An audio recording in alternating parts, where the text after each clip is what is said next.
Bonjour à tous, bienvenue sur la chaîne CryptoFort. C'était Actualité Crypto donc numéro 87 déjà.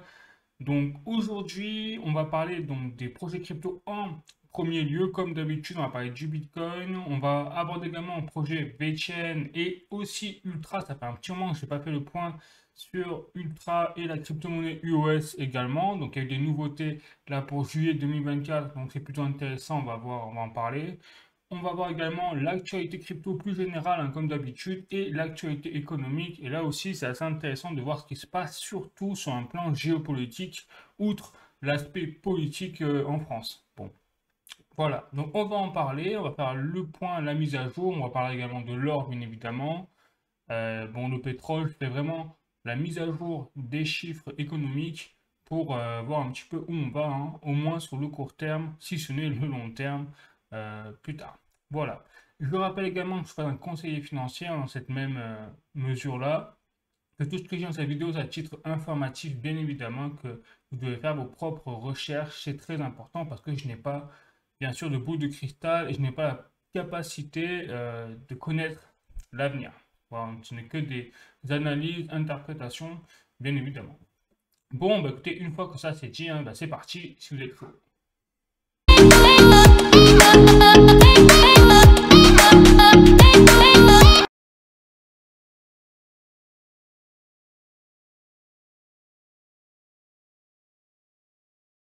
Allez, on commence avec le fameux rapport de Farsight Investors avec les flux sur les ETF, donc flux sortants ou entrants sur les ETF Bitcoin Spot. Et là, comme vous pouvez le voir, écoutez, regardez, depuis la semaine dernière, on va dire depuis le 12-13 août, eh bien, on a globalement pas grand-chose en fait qui s'est passé, hein, sur les ETF Bitcoin Spot, puisqu'on a eu des flux OK entrants, hein, en majorité au total, mais qui ont été effacés par les flux sortants sur une journée, notamment sur le 14 août. Donc au total, nous sommes toujours à 17 et des poussières, on va dire 17,37 milliards de dollars de flux entrants injectés, hein, depuis le début, depuis le lancement des ETF Bitcoin Spot sur les gestionnaires d'actifs comme BlackRock et compagnie. Alors là, vous pouvez encore constater que c'est BlackRock qui a gardé quand même une avance, puisque BlackRock n'a aucun flux sortant, hein, depuis le lancement de son IBIT, c'est-à-dire euh, voilà son indice pour le ETF Bitcoin Spot. Donc BlackRock creuse toujours plus l'avance. C'est la même chose quasiment pour Fidelity, c'est-à-dire le deuxième concurrent qui colle au train, de loin, hein, quand même, de BlackRock. Et puis derrière, vous avez tous les autres qui se sont fait quand même un peu ramasser. Et le pire, c'est toujours Grayscale qui, eux, sont carrément en perte avec moins 19 milliards en fait de flux sur les ETF Bitcoin. Donc en fait, on voit que Grayscale s'est littéralement fait manger et quasiment pour le nombre exact de milliards, hein, parce que là on a moins 19,6 milliards de dollars pour Grayscale sur ces ETF Bitcoin Spot et on a plus 20,3 milliards pour le EBIT de BlackRock. Donc BlackRock a en fait volé, ah, on va dire, aller capter les ETF Bitcoin Spot de Grayscale. Et voilà où en est la concurrence, hein, qui est rude. Et malheureusement, ben, c'est BlackRock qui taille toujours plus la part du gâteau sur les ETF Bitcoin Spot, pour le meilleur et pour le pire, mais c'est un autre sujet, je ne vais pas le raborder encore aujourd'hui. Bon, allez, je passe aux articles sur Bitcoin, notamment avec un article de InvestX, Dubaï révolutionne la crypto, les salaires en Bitcoin désormais légaux. Donc là, on voit que c'est tout simplement un bon petit signal au niveau international, comme quoi la crypto, l'adoption de masse continue, hein, petit à petit, au fur et à mesure. Donc très positif, hein, en ce début de milieu de bull run. Allez, je continue avec un autre article de cryptost.fr. Morgan Stanley achète 185 millions de dollars d'ETF Bitcoin Spot, rejoignant ainsi Goldman Sachs. Donc là, c'est très intéressant parce qu'on voit que les ETF Bitcoin Spot, c'est surtout les institutionnels et pas n'importe lesquels. On voit que là, c'est des grosses banques, notamment Goldman Sachs, hein. Morgan Stanley, voilà, c'est pas des petites entreprises du coin qui investissent quelque part dans le Bitcoin. Et c'est pas vraiment le Bitcoin, c'est les ETF Bitcoin Spot, donc c'est quand même autre chose, hein. Il faut vraiment considérer les ETF à part, pour des raisons que j'ai déjà citées, donc je ne vais pas revenir là-dessus. Vous savez, hein, vous connaissez pour faire les vidéos régulièrement. Mais en tout cas, voilà. Ce qui fait que là, aujourd'hui, nous sommes de plus en plus dans l'adoption de masse parce qu'on voit que le premier signal pour l'adoption d'un produit, d'un actif ou quoi que ce soit, ça a toujours été le cas, hein, ça a été d'abord les entreprises et ensuite les particuliers. Donc là, si les entreprises commencent à adopter la crypto-monnaie par des flux, même si c'est par les ETF, eh bien on voit que l'adoption de masse en fait est en train d'être propulsée un peu comme une fusée. Donc ça va être de plus en plus rapide à l'image d'Internet en fait des années 2000. Bon, allez, je continue. C'est vrai avec un troisième article de Cointelegraph France, Bitcoin, comment une réserve stratégique de Bitcoin pourrait-elle sauver l'économie américaine. Donc je laisse imaginer quand même le délire que ce genre d'article il y a 5 ans, même pas en rêve, vous pouviez avoir ce genre d'article ou même ce genre d'imagination sur le fait que le Bitcoin puisse représenter une réserve stratégique. Mais ce qui s'est passé entre-temps, c'est que déjà vous avez eu le Salvador. Donc je rappelle que le Salvador, je voulais faire une vidéo au moment, mais j'avoue que j'ai pas trop le temps de faire les vidéos autres que le dimanche, donc c'est dommage, hein, mais je voulais faire une vidéo sur le Salvador, donc peut-être que si j'y arrive, je le ferai. Mais très intéressant parce que le Salvador, depuis qu'ils ont adopté le Bitcoin, enfin surtout depuis qu'il y a donc le nouveau président Nayib Bukele au pouvoir là-bas en quelques années, eh bien c'est vrai que le Salvador renaît un peu de ses cendres. Alors on peut dire effectivement tout ce qu'on veut, hein, c'est-à-dire c'est un dictateur, enfin, on entend souvent ce terme-là. Ça reste à voir quand même que le Salvador est bien mieux loti qu'avant si on fait la comparaison. Par exemple, il y a moins de criminalité déjà, l'économie s'en sort mieux, etc. Et surtout, ils ont adopté le Bitcoin comme monnaie légale et depuis, eh bien, force est de constater qu'ils sont en positif hein, dans leur trésorerie. Quand même, c'est assez intéressant. Et depuis, c'est vrai qu'en plus, il y a eu l'adoption de masse de la part de BlackRock. Donc, il y a eu les ETF Bitcoin Spot sont rentrés dans le jeu.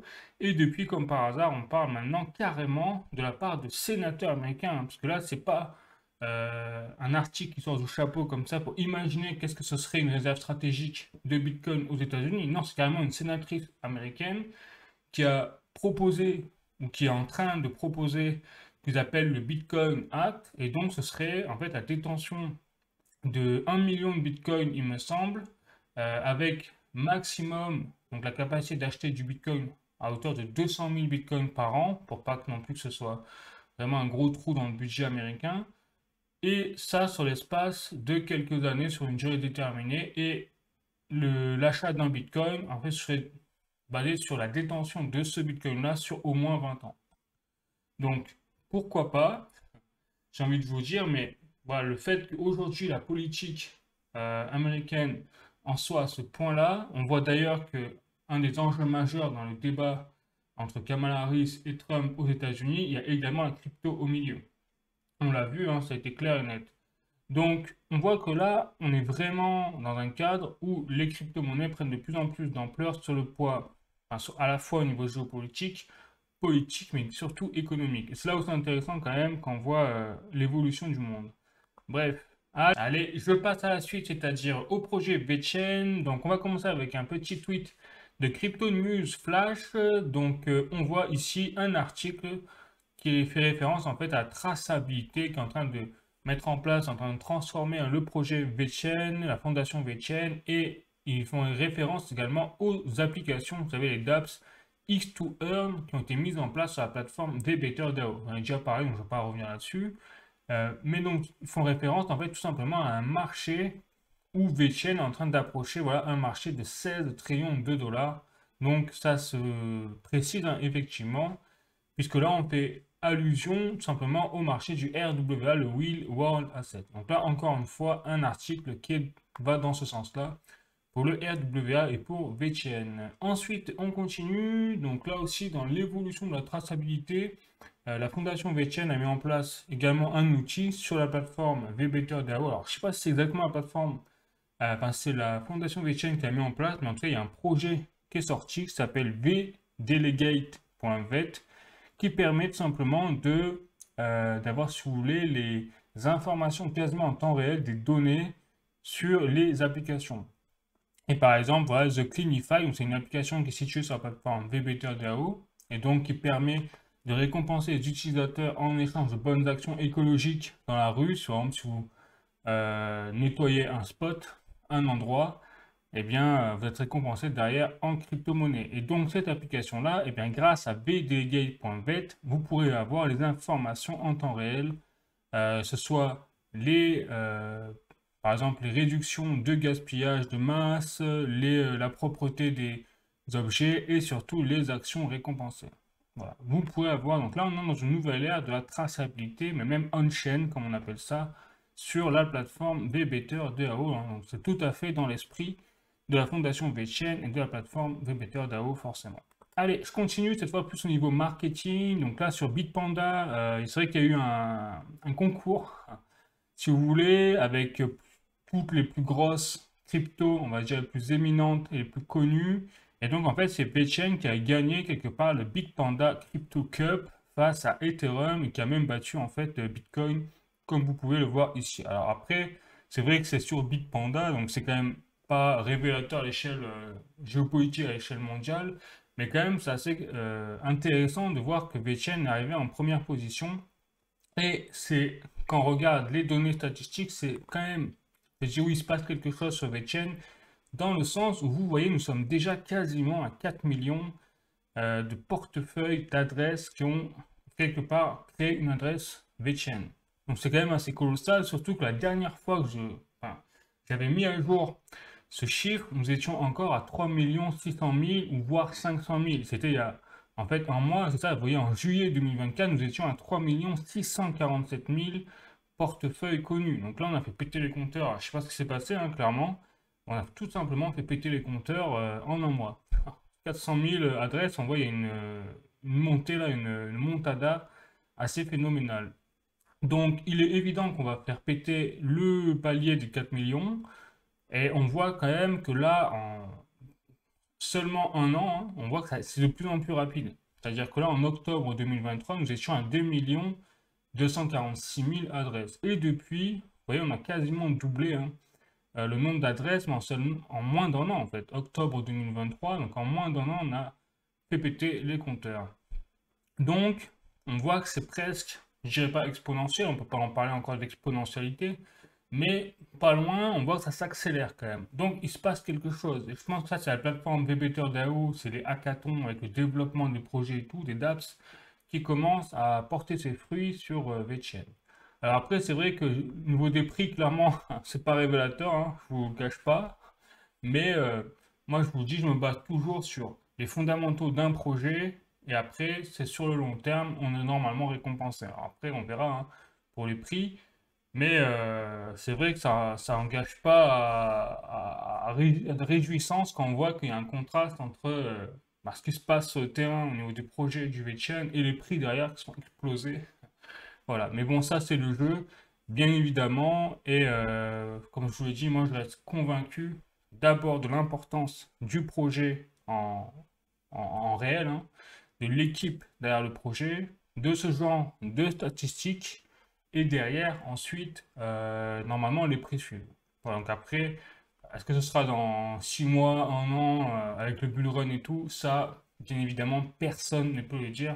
Mais avec ce genre de données, personnellement, moi, je garde vraiment la foi sur ce projet parce qu'il a quand même des fondamentaux extrêmement solides. Bon, allez, je continue en parlant de projet également. Je passe à Ultra. Ça fait un petit moment que j'ai pas fait le point là-dessus, mais c'est vraiment un projet aussi qui est très intéressant. Là, par exemple, au juillet 2024, ils ont fait ce qu'on appelle le récapitulatif des avancées des mises à jour qu'ils ont mis en place. Donc, on a trois majeurs. Il y a le Ultra Arena Leagues qu'ils ont mis en place, le Versus East Close Beta et l'intégration de ce projet-là dans sur la plateforme Ultra. Et enfin, le projet Citadel en avant-première. Donc, on va regarder en détail tout ça à travers leur article de Medium qui a été publié, vous voyez, il y a 4 jours.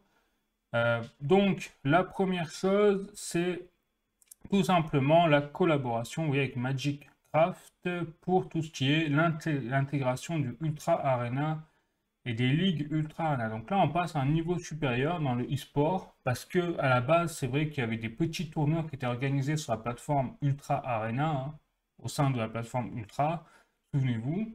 Maintenant, on passe vraiment à quelque chose de bien plus imposant et ils le disent ici, hein, En fait, c'est un réseau de tournois. Donc là, on va, j'imagine, pouvoir observer une intensification des tournois et surtout à une échelle beaucoup plus massive.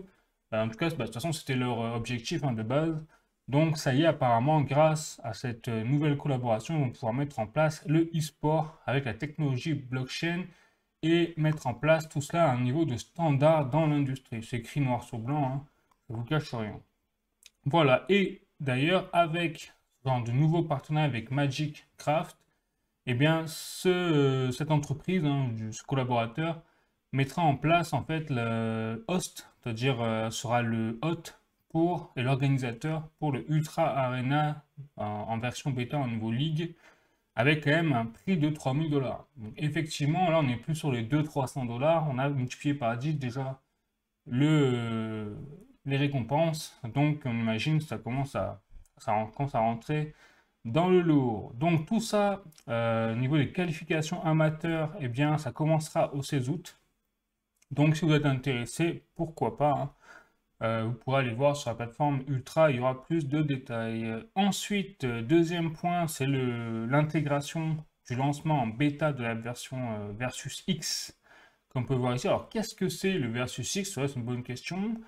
Je suis allé sur donc, le site internet de Versus X. C'est tout simplement un projet qui est en cours et donc qui contient quand même des noms célèbres, hein, de développeurs, de personnes qui ont travaillé sur les projets comme Call of Duty, Creed 2, enfin tous les quand même des gros noms, hein, dans le monde du jeu vidéo, Warcraft, Sniper Elite et tout.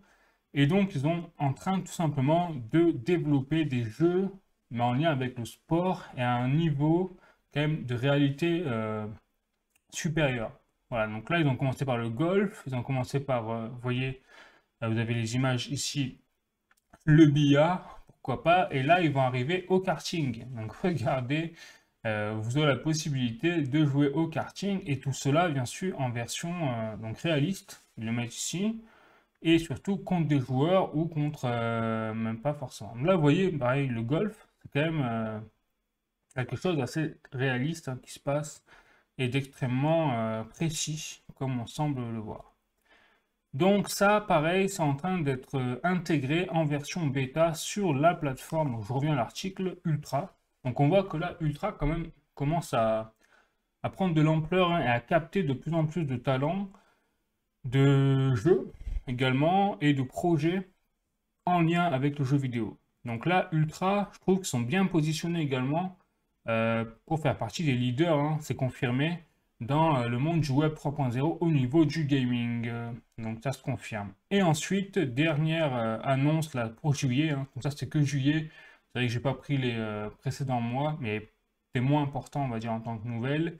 Mais là c'est vrai que le projet Citadel qui est annoncé depuis quand même très longtemps, eh bien ça y est, ils disent marquez votre calendrier, donc le 20 août, il y aura une avant-première donc, du projet Citadel qui sera annoncé. Donc pour les guildes, les partenaires et les membres de la communauté exclusive, etc.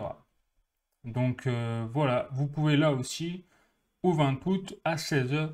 Alors je sais pas si c'est une heure européenne ou heure américaine, mais en tout cas, vous avez la possibilité d'avoir plus d'informations sur le projet Citadel qui, je rappelle, est un projet exclusif, hein, à la plateforme Ultra, parce que effectivement, en plus de développer cet écosystème du Web3, du gaming, eh bien le projet Ultra, c'est également des développeurs qui euh, créent eux-mêmes leurs propres jeux. Voilà, donc pourquoi pas.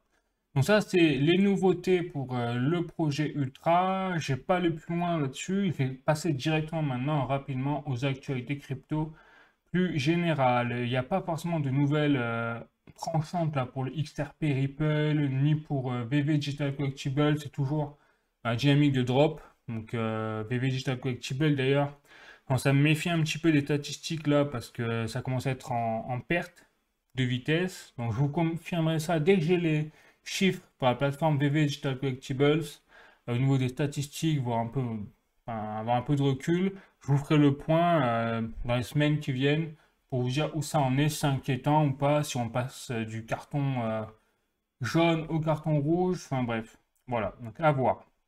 Allez, je continue donc avec les actualités crypto plus générales, donc avec notamment, hop, un article du journalducoin.com, le FMI préconise 85% d'augmentation de la fiscalité pour les mineurs afin de lutter contre le réchauffement climatique. Donc là, on se fout encore bien notre tête, hein, pour rester poli, puisque il pourrait en plus de ça mettre tout sur le dos peut-être des industriels ou des banques ou du système financier traditionnel qui est bien plus polluant au final que le Bitcoin. Il y a eu une tripatouillée de rapports qui ont été publiés, hein, qui dénoncent effectivement le fait que le Bitcoin finalement n'est pas si polluant que ça. Donc que l'on mette encore la faute sur le minage de crypto-monnaies et de Bitcoin pour lutter contre le changement climatique, c'est vraiment, pour le coup, des arguments qui ont, pour le coup, pas été réchauffés, hein, excusez-moi le jeu de mots, mais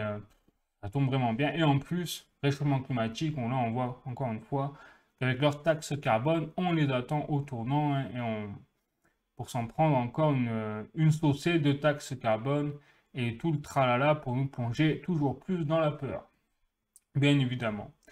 Bon, donc le FMI, voilà, c'était la petite nouvelle qui m'a fait un petit peu souffler. Je me dis, allez, donc ça à faire, pourquoi pas. Allez, cryptost.fr, donc un article aussi, MetaMask dévoile officiellement sa carte crypto Mastercard, comment la commander. Alors, je vous cache pas que pour la commander, ça va être chaud, parce qu'il n'y a que quelques milliers d'exemplaires qui sont encore disponibles. Donc, c'est plutôt je pense que tout a été épuisé, on va dire. Il faudra attendre un petit peu pour avoir vraiment quelque chose en version industrielle standard pour que tout le monde puisse y accéder. Mais en tout cas, la nouvelle est très intéressante dans le sens où MetaMask, bon, bah, c'est un des portefeuilles cold wallet les plus connus au monde et les plus utilisés au monde. Et donc, c'est là où on va avoir vraiment la possibilité, si vous avez MetaMask sur votre téléphone, couplé à une carte bancaire, eh bien, ça y est, c'est fini. Vous n'avez plus besoin d'intermédiaires comme les banques. Donc là, on arrive à une ère où effectivement la crypto-monnaie en version décentralisée prend de plus en plus son sens, où en fait la banque c'est désormais plus vous-même plutôt que d'avoir un intermédiaire comme les banques commerciales, hein, traditionnelles que l'on connaît.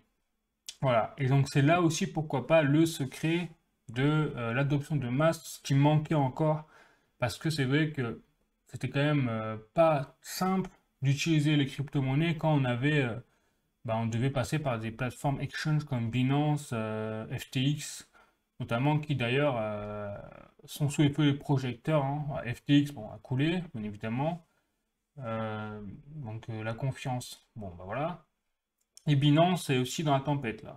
Donc c'est vrai que les plateformes exchange, avec tout ce qui s'est passé, ça n'inspire de moins en moins de confiance aux utilisateurs. Et donc c'est vrai que la décentralisation par les cold wallets, c'est de plus en plus recherché, demandé. Et il y a également Ledger, hein, je rappelle, qui avec sa carte Crypto Life, il me semble, c'est le nom, s'y est également mis il y a quelques mois, mais depuis, on n'a pas de nouvelles. Donc je crois qu'ils ont des petits problèmes avec la logistique de leurs cartes pour les fabriquer et tout.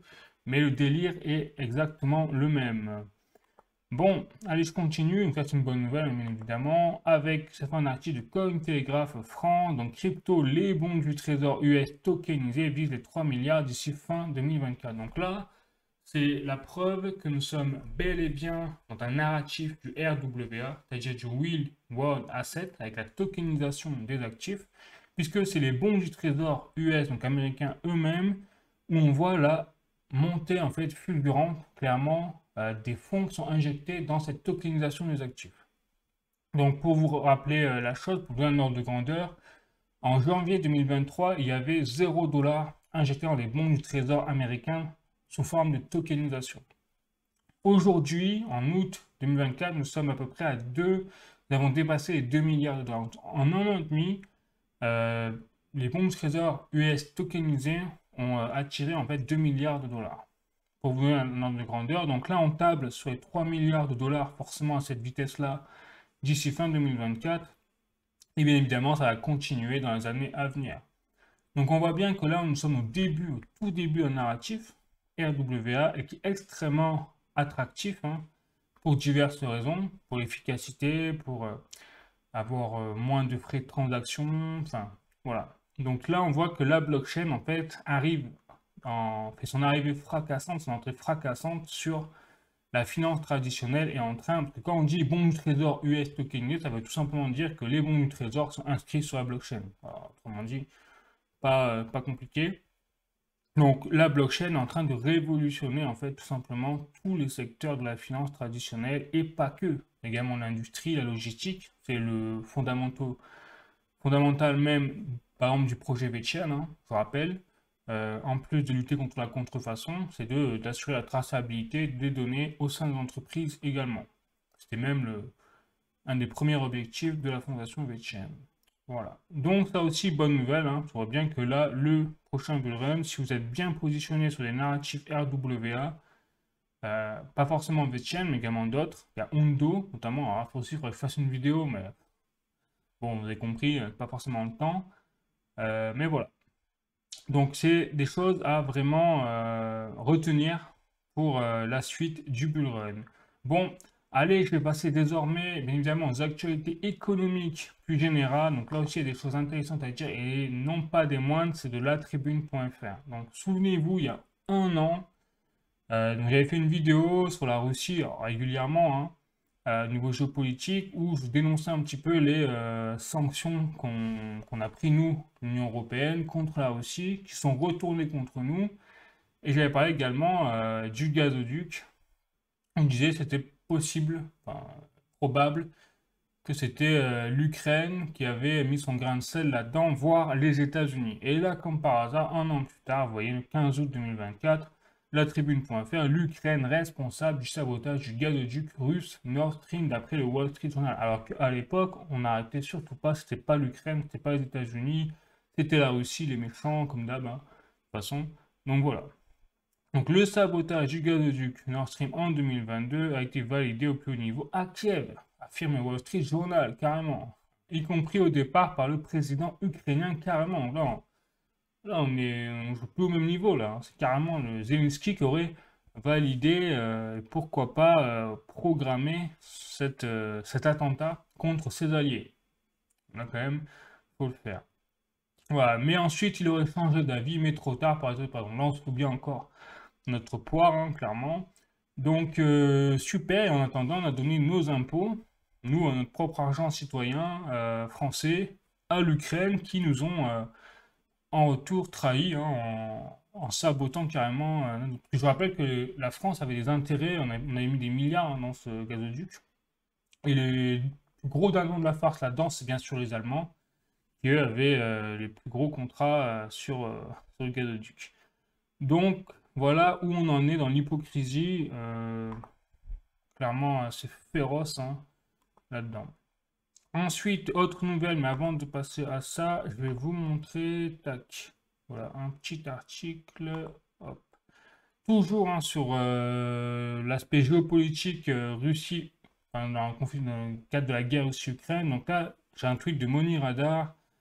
Les importations françaises de gaz russe ont plus que doublé au premier semestre. Ah, donc Total s'est dit lié par des contrats pré-invasion et Bruno Le Maire attribue la hausse aux attaques des Houthis. Donc là, encore une fois, bah, on rigole, hein, parce que on voit qu'en fait, l'embargo, effectivement, comme le dit Moni Radar, finalement, il sert à rien, clairement. Donc tout ça pour ça. Donc quand on voit l'inflation qu'on a eue, qu'on a connue nous en France, mais aussi en Europe, tout ça pour des sanctions qui ne sont inefficaces totalement contre la Russie, mais pire encore, parce que nous on paye désormais plus cher le gaz russe d'un côté, mais en plus on paye également plus cher le gaz qu'on importe des États-Unis, parce que forcément, parce que c'est du gaz liquéfié. Alors qu'avant on faisait passer par les gazoducs qui nous ont plombé l'Ukraine. Donc sympa quoi.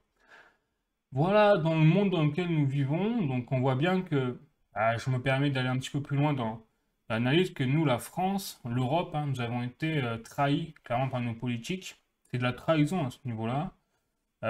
Et qu'au final, c'est pas les intérêts de l'Europe qui comptent pour nos dirigeants, c'est les intérêts au final extérieurs, comme ceux des États-Unis. Parce que là, les grands gagnants dans l'histoire, c'est pas la Russie. C'est pas l'Ukraine, hein, clairement. C'est pas l'Europe, on le voit bien. Les seuls gagnants dans l'histoire, c'est les Américains. Voilà. Donc, merci à nos traîtres de politique, je pèse bien mes mots, pour leur politique dévastatrice pour l'Europe, hein. Et c'est pas fini quand on voit ce qui se passe à droite, à gauche. Bon, Allez, je continue. Donc, cette fois avec, hop, un petit article. Voilà, je reviens à Capital. Donc, Warren Buffett, le milliardaire, a vendu la moitié de ses actions Apple. Donc, Berkshire Hathaway a vendu près de la moitié de ses actions Apple. La holding d'investissement de Warren Buffett accumulerait désormais 277 milliards de dollars de liquidités. Et encore 3 mois, elle en comptait 189 milliards. Donc là, effectivement, Warren Buffett, hein, qu'est-ce qu'il fait?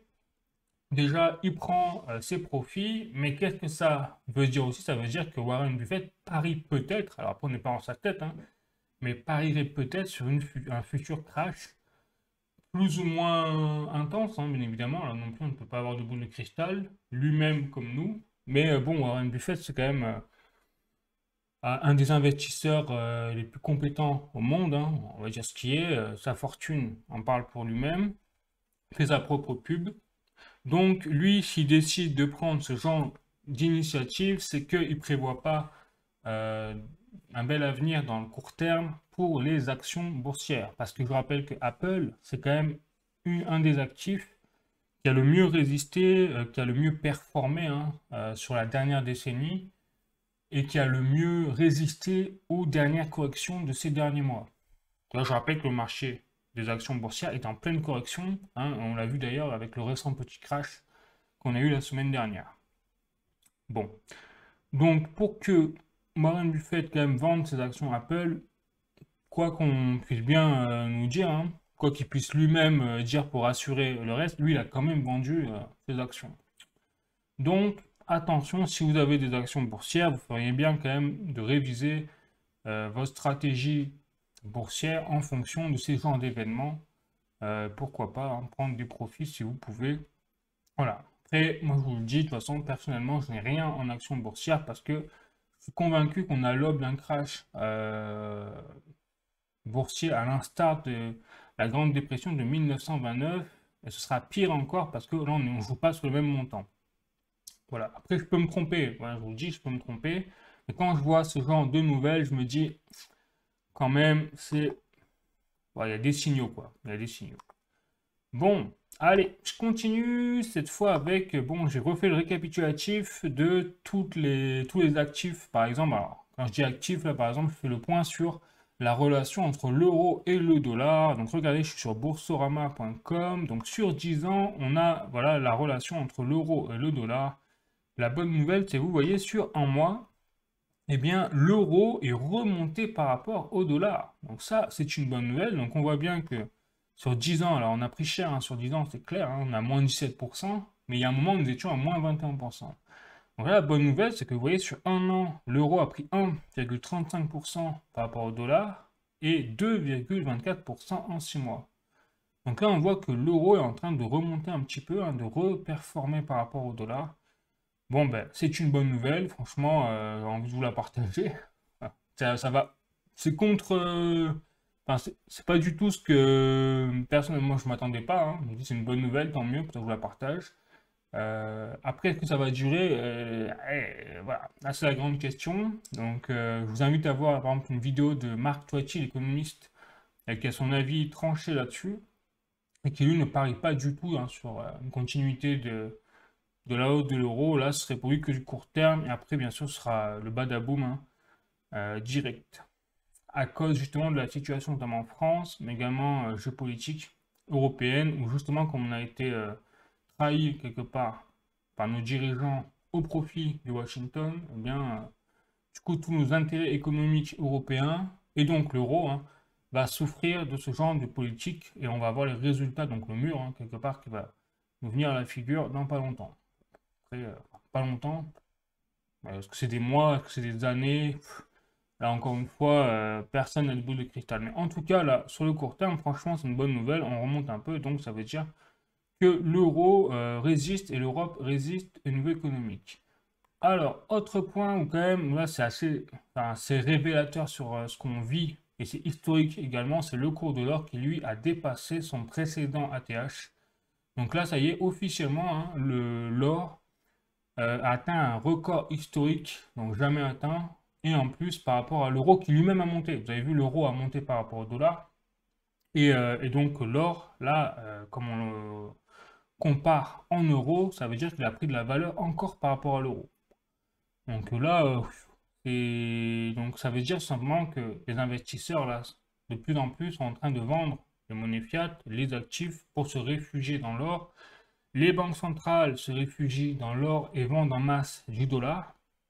Donc on voit qu'il y a une nouvelle ruée vers l'or, hein, clairement, et que l'or est en train de reprendre toute sa place en avant-première dans le fait d'être une monnaie refuge. Est-ce que ça va continuer? Ben là aussi, je n'ai pas de boule de cristal, mais si la situation géopolitique reste aussi incertaine, il est très fort probable que l'or continue de monter, hein, puisque les investisseurs auront toujours plus envie d'investir dans l'or que dans le reste, qui sera plutôt instable. Voilà. Bon, donc l'or, voilà, donne un petit peu le ton.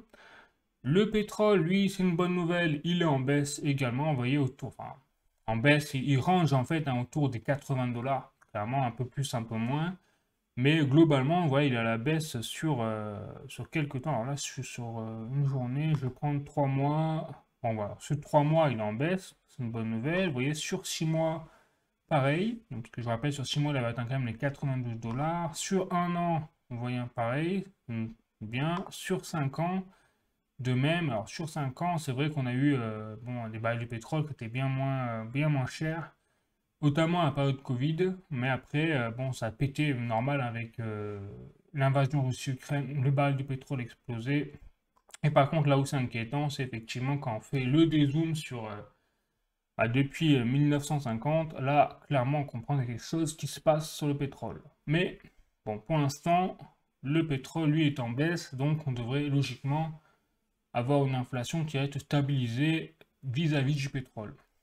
Je parle vraiment du niveau du pétrole, hein. Parce que je rappelle que le pétrole est très utilisé dans l'industrie pétrochimique. Enfin, on a beaucoup de choses qui tournent aujourd'hui avec le pétrole, pas que l'essence. Donc, le pétrole est un actif indispensable également qui est corrélé à l'inflation quand il augmente et ainsi de suite. Et enfin, hop, voilà, là, je m'intéresse à la France en particulier. Donc, je suis encore sur boursorama.com et notamment, je regardais le crédit dépôt swap, donc au niveau européen, hein. Donc là, on a tous les principaux pays européens de l'Union européenne. Vous avez l'Allemagne, les Pays-Bas et la France notamment. Et regardez, donc le crédit dépôt swap, bonne nouvelle, il a augmenté sur un mois à peu près de 460 BP. Ça veut dire tout simplement que tout ce qui est la peur panique des investisseurs au fait que nous, on pouvait faire un défaut, une banqueroute, vous savez, souvenez-vous, avec la dissolution de l'Assemblée nationale, eh bien, elle est redescendue cette peur et donc les investisseurs ne considèrent plus qu'il faut une grosse assurance pour se protéger contre un éventuel défaut, une éventuelle banqueroute de la France. Donc ça, c'est la même chose pour l'Italie et également la Grèce. Alors, par contre, ce qui est inquiétant, c'est qu'on est assimilé de plus en plus à la Grèce et à l'Italie, qui, je vous rappelle, sont eux vraiment les cancres de l'Union européenne au niveau de la dette. Donc ça veut dire quoi? Ça veut dire que nous, la France, ça y est, nous sommes désormais partie du Club Med, hein. Alors ça, je vous l'avais déjà dit, mais ça veut dire surtout qu'on fait partie du bas de l'échelle des cancres, en fait, des mauvais élèves au niveau de la dette européenne.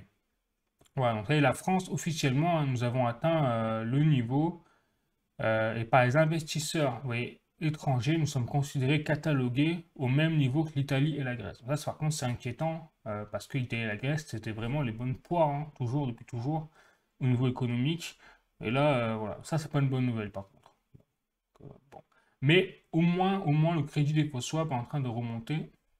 Ça veut dire que là, on table moins sur une faillite de la France, quoi. Bon. Bien évidemment, tout cela va dépendre. Voilà, donc là j'en reviens au hop, fin de la vidéo. Tout cela va dépendre de si on arrive à élire ou pas un Premier ministre et qui va être Premier ministre. Donc, si c'est LFI, si c'est RN, RN bien sûr, on l'aura jamais, enfin, on a compris. Donc se faire barrage à fond pour ça. On n'a même pas eu de vice-président, alors que quand même il y a 10 millions, 11 millions de personnes qui ont voté pour des RN.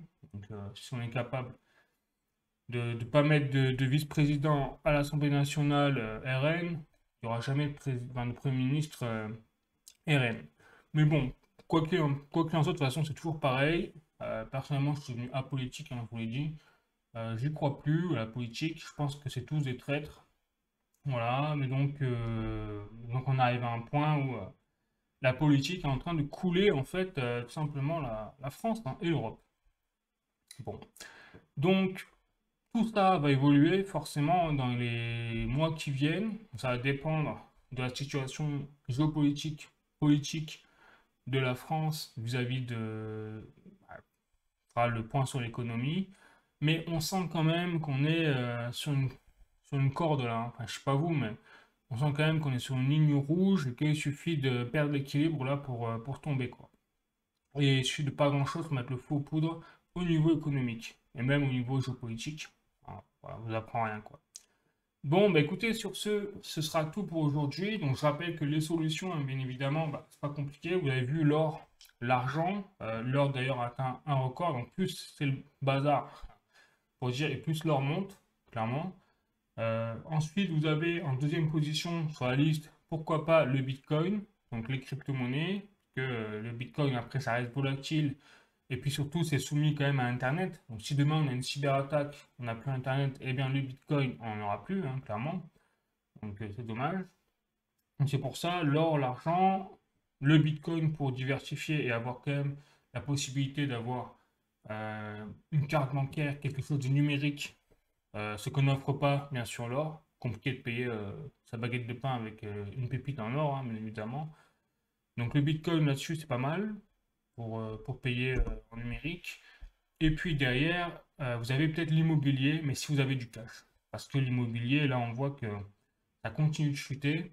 Les taux directeurs restent élevés, donc les crédits, enfin, l'accès au crédit bancaire, c'est pas facile quand même. Donc attention à ce niveau-là. Par contre, si vous avez du cash, vous allez vous gaver sur l'immobilier. Alors, est-ce qu'il faut prendre l'immobilier en France? Franchement, moi, mon avis, c'est vraiment mon avis, hein. Voilà, ça engage que moi, mon humble avis. Si vous pouvez acheter à l'étranger, n'achetez pas si vous pouvez acheter de l'immobilier, n'achetez pas en France parce qu'il y a de plus en plus de contraintes en fait pour les propriétaires, soit au niveau des impôts, des taxes, au niveau des lois squat. C'est même plus des lois anti-squat, c'est des lois pro-squat. On voit tous les jours des situations de fous quand même en France, avec les squatteurs qui sont plus protégés que les propriétaires. Ça, franchement, c'est inédit parce qu'il n'y a que la France pour faire un truc pareil. Voilà. Donc, et après les actions boursières, je vous l'ai dit, attention, ça s'annonce pas bon, parce que s'il y a une crise économique, ce sera le premier secteur qui sera touché par la crise. Voilà. Bon, bah écoutez, sur ce, n'hésitez pas à mettre un like si vous avez aimé la vidéo, si vous avez appris des choses. N'hésitez pas à me dire en commentaire ce que vous avez pensé de tout ça, à me donner également, à nous partager à tous, à la communauté, des informations que vous avez en plus, hein, n'hésitez pas. En tout cas, je suis très curieux et je suis très preneur de nouvelles informations, hein, on est là pour ça. Que la connaissance, c'est le pouvoir d'ailleurs, hein, c'est la capacité à agir. Et puis sinon, bah écoutez, je vous dis prenez soin de vous, je vous dis passez une bonne semaine, de bonnes vacances pour ceux qui ont la chance d'être en vacances. Et puis voilà, la bise, ciao, à bientôt.